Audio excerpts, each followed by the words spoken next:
Good afternoon, everyone.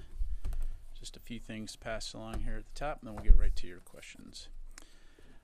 First, the department welcomes the Hungarian Parliament's vote this week to approve Sweden's application to join NATO, and we look forward to the Hungarian government quickly completing the process so we can welcome Sweden into our alliance. Sweden is a strong and capable defense partner with a highly capable military, something that Secretary Austin was able to see firsthand during his visit there last year. And we look very forward to formally welcoming Sweden as the 32nd member of the NATO alliance. Shifting gears, I'd like to spend a moment to underscore the urgent need for Congress to pass the department's request for a fiscal year 2024 base budget. As you've heard, department leaders and others say, continuing to operate under continuing resolutions is unsustainable and detrimental to our nation's national security interests. Notably, the absence of an appropriation bill for the fiscal year severely hampers the department's ability to plan effectively. We are already well into the fiscal year, now in our 5th month, and unfortunately find ourselves again under a third continuing resolution. The fact is that this uncertainty undermines our military readiness and jeopardizes critical modernization efforts. The cumulative effect of spending years under CRs dating back to 2011 is deeply concerning. It amounts to nearly 5 years of constrained funding levels, impeding the DoD's capacity to adapt to evolving threats and innovate to maintain our competitive edge. Failure to pass a base budget for the DoD not only risks our national security, but also obstructs crucial investments in new technologies, equipment, and personnel training, which are essential for maintaining readiness and staying ahead in an increasingly complex global landscape.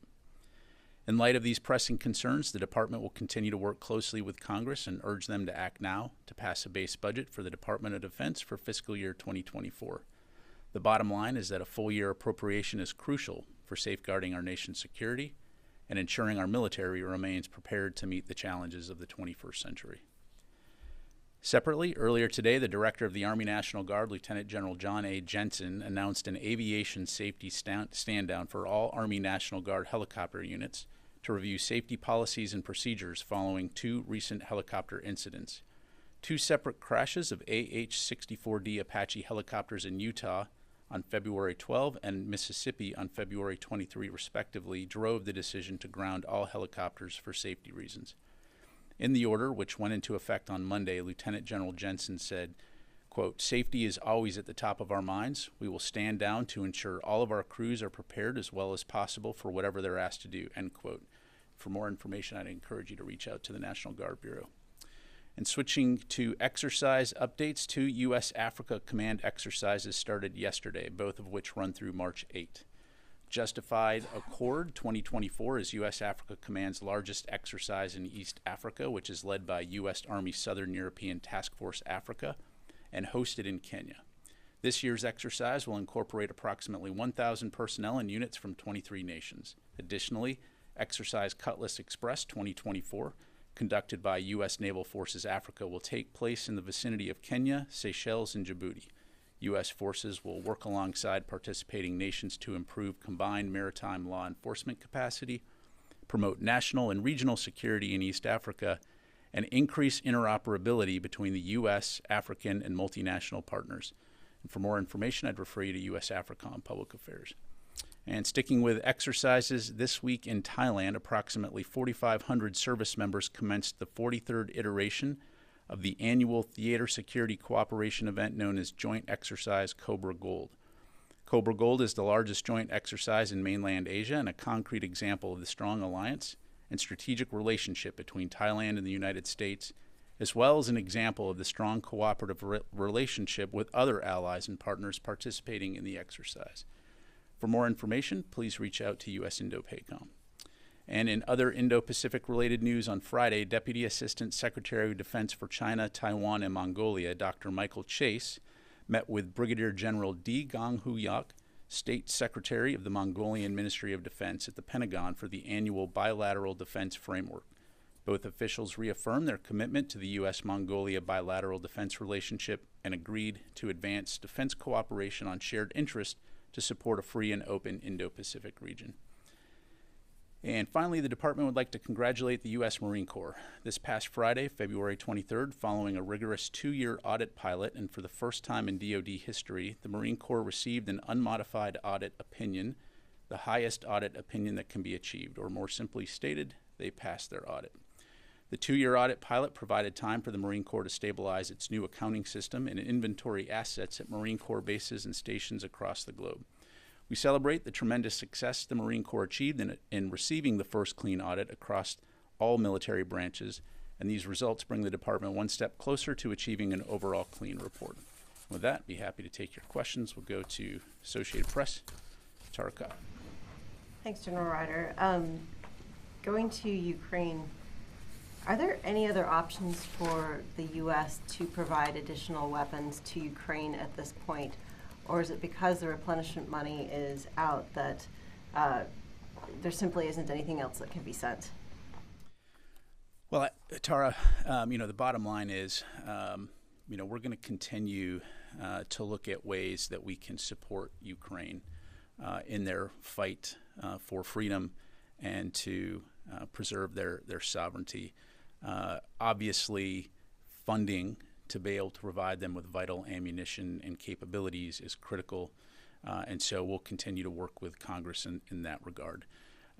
In terms of specific initiatives or potential future initiatives, I don't have anything to announce today other than to say you've heard Secretary Austin and other senior U.S. leaders highlight that we will continue to support Ukraine for the long haul. It doesn't seem like the supplemental is making much progress in Congress. As Ukraine's needs become more dire, is the building considering taking the risk of using funds that don't have the replenishment backfill, like using that leftover $4 billion or so? Again, I don't have anything to announce. We have said over and over again that Ukraine matters. We'll continue to convene the Ukraine Defense Contact Group.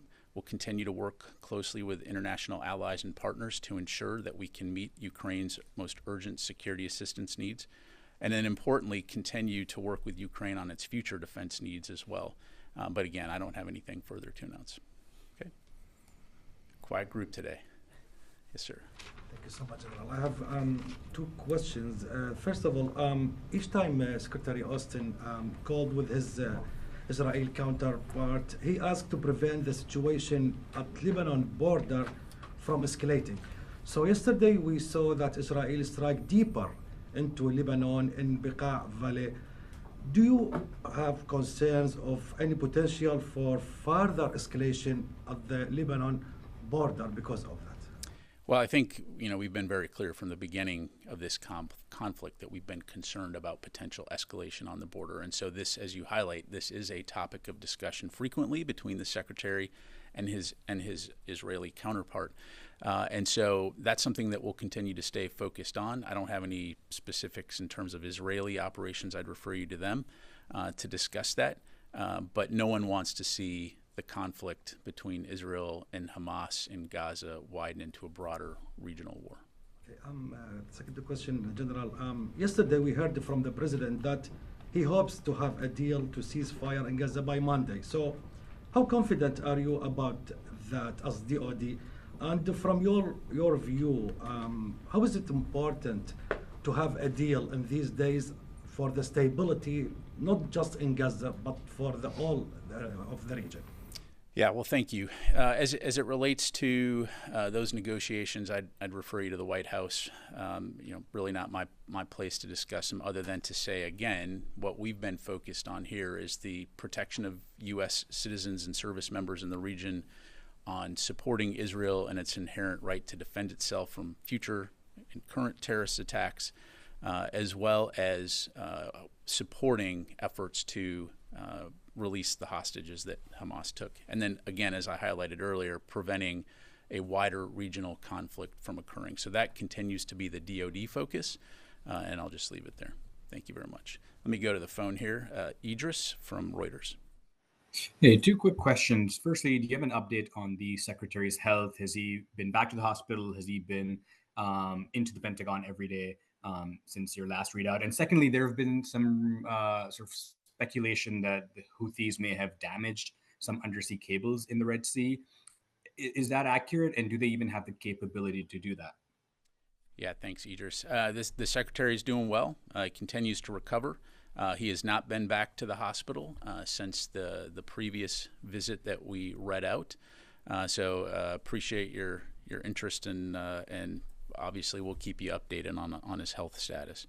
In terms of the cables, I've seen those press reports, Idris, but I don't have anything on that. We're obviously looking to that, but I can't corroborate those reports. Thank you. Let me go to Missy Ryan, Washington Post. Hi, thank you, Pat. Just wanted to ask a Ukraine-related question. The French president today gave a speech, and he was talking about Ukraine, and he said two things I was hoping to ask you about. He said, first of all, that the donations of weaponry had sometimes been too late, and that they had come behind schedule. He says that we have to have today we've got to say that we have the humility to realize that we've often been 6 to 12 months behind schedule. And I'm wondering if you could comment on that. And secondly, he said he could not rule out Western nations sending troops to Ukraine to operate in Ukraine. And I'm just wondering, what can you say about that? Is the U.S. in the same position where you wouldn't be able to rule out sending American troops to Ukraine? Thanks. Yeah, thanks, Missy. Well, just to be clear, we have no plans to send U.S. service members to fight in Ukraine. The president has been pretty clear on that, and that continues to be our position. As it relates to providing assistance to Ukraine, I can really only speak in broad terms, from a DoD standpoint. But as you know, since the beginning of Russia's invasion, we have worked very hard to get security assistance to Ukraine as quickly as possible. And it's not just a U.S. effort, it's an international effort. As exemplified, again, by the monthly Ukraine Defense Contact Group meetings, as exemplified by the Security Assistance Group Ukraine, which brings nations together to help facilitate the delivery of those requests and aid to Ukraine. And so there are literally people working around the clock to ensure that we can get aid as quickly as possible to Ukraine and meet their most urgent security needs. But again, as I highlighted at the top,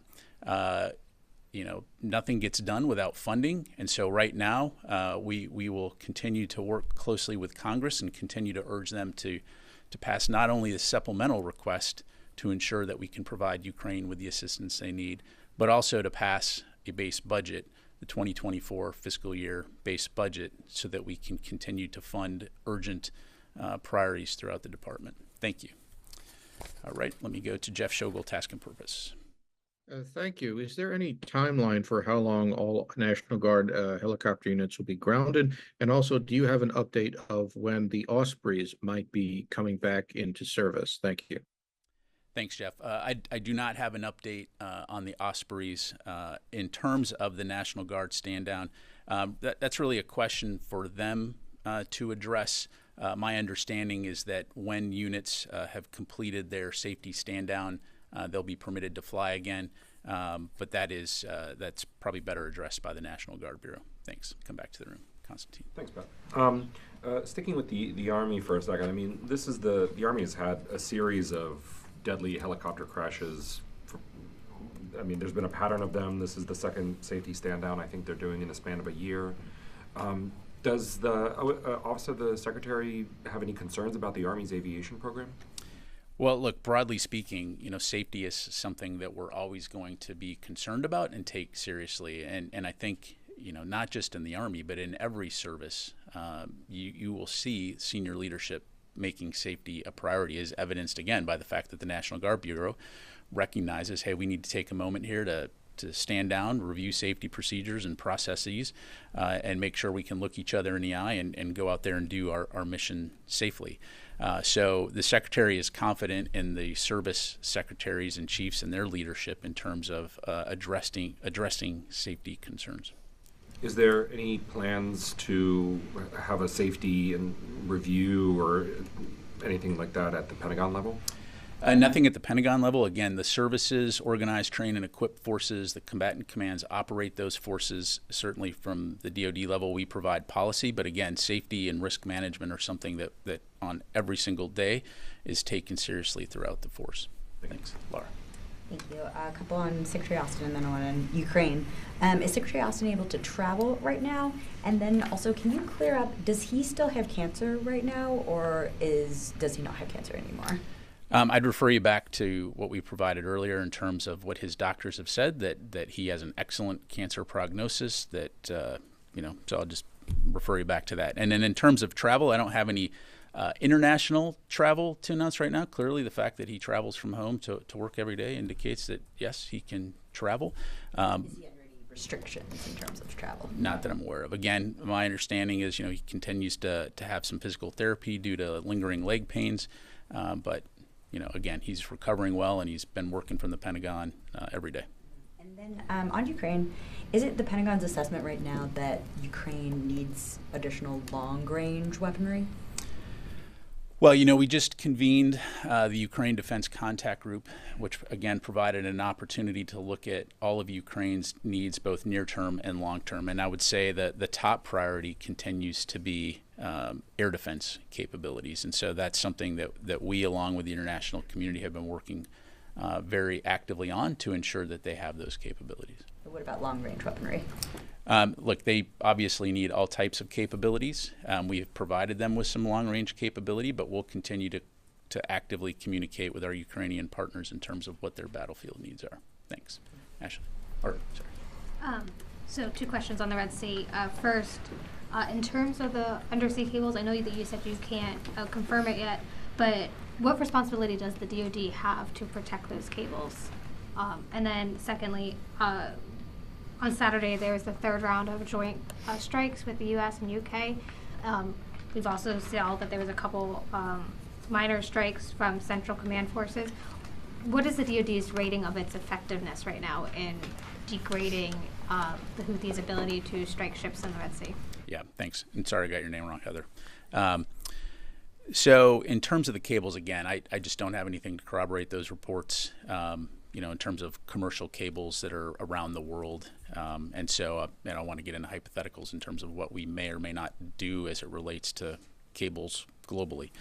In terms of the strikes that CENTCOM conducted on Saturday, they're continuing to evaluate, but initial assessments indicate that 17 targets at the 8 locations that we struck were destroyed or functionally damaged. And as I highlighted yesterday, that included underground weapon storage facilities, missile storage facilities, one-way attack, unmanned aerial systems, air defense systems, radars, and a helicopter.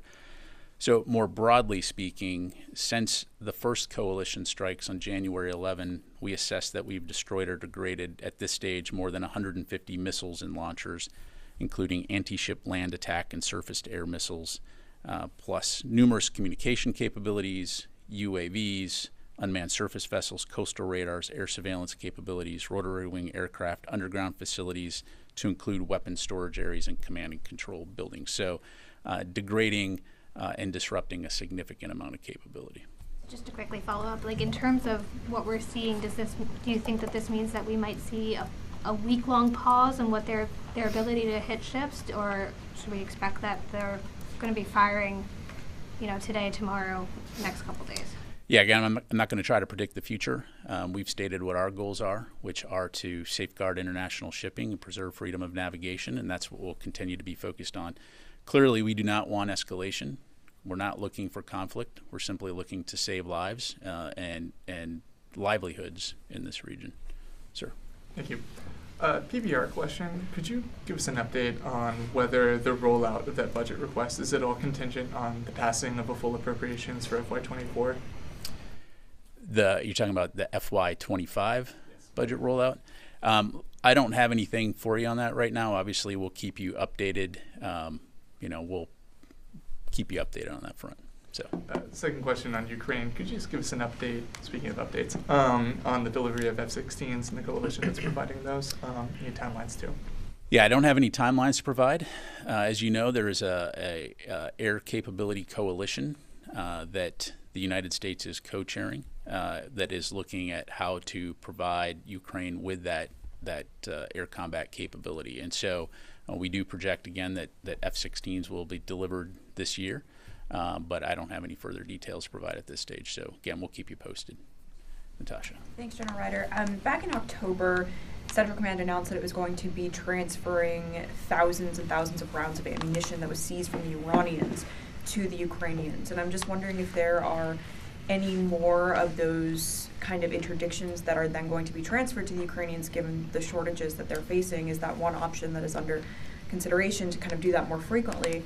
And I'm also wondering separately if you can give us an update on the Ruby Mar, which was, I believe, sinking as of last week and leaving a pretty big oil. So in terms of providing Ukraine with seized ammunition, I don't have anything to announce on that front. Again, we're going to continue to look at ways that we can support Ukraine. You've heard us say nothing's off the table, but I don't have anything specifically in regards to that approach. In terms of the Ruby Mar, I'd refer you to NavCent for a more granular update. My understanding right now is that some vessels associated with the company that owns that ship is looking at some recovery options, but again, they'd be in a better position to talk about specifically what those are. To your point, though, as CENTCOM has highlighted, there is oil leaking from that ship, creating environmental impacts, which again just highlights the reckless and irresponsible nature of these Houthi attacks.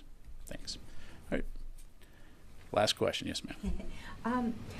Does the Pentagon assess that the Houthis are going to be a long-term problem, or is it the assessment that they're going to stop attacking commercial shipping if there is a ceasefire like the one that, at least a pause in fighting the one that's being discussed?